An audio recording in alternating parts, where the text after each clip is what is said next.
एक बहुत ही मजेदार जर्नल एंट्री, ध्यान से देखना, वेरी वेरी इंपॉर्टेंट। किसका क्वेश्चन है? जर्नल का। कॉन्सेप्ट क्या है? प्रॉफिट और loss on exchange, exchange of an asset. ध्यान से देखना, बड़ा मजेदार point. Example, machinery purchased for rupees 2 lakh. आपने एक नई मशीन खरीदी 2 लाख की। And old machinery book value 80,000 was exchanged at the time of purchase of the new machinery. Book value मतलब आपकी बुक्स में उसकी वैल्यू क्या थी? It was exchange. The vendor valued the old machinery. The vendor valued the old machinery at rupees 50,000 for exchange purpose. For exchange purpose. Machinery कुछ भी हो सकती है, गाड़ी हो सकती है, फर्नीचर हो सकता है। ये कॉन्सेप्ट किस पे अप्लाई होता है? फिक्स्ड एसेट्स पे, नॉन करंट एसेट्स पे।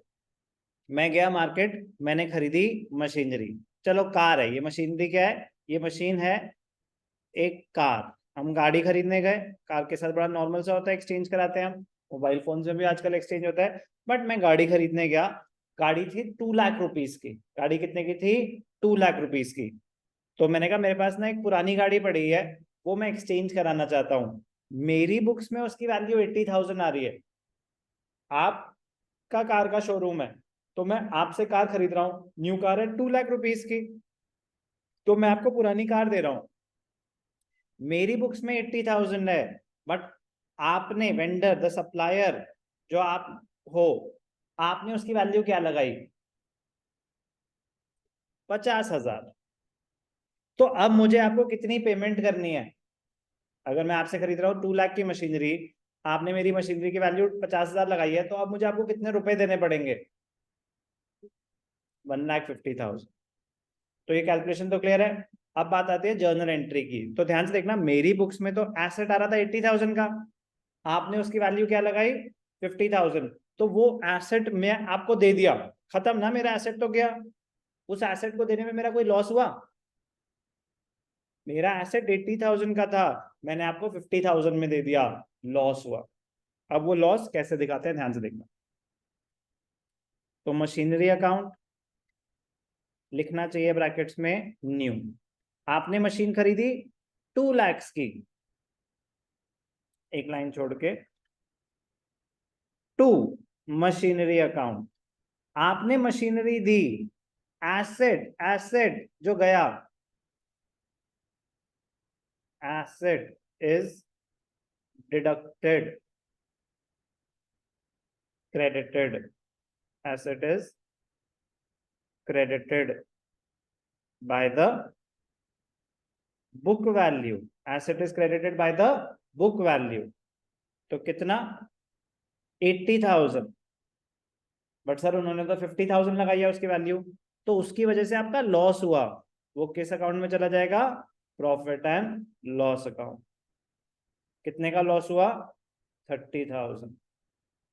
तो आपको पैसे कितने देने पड़े?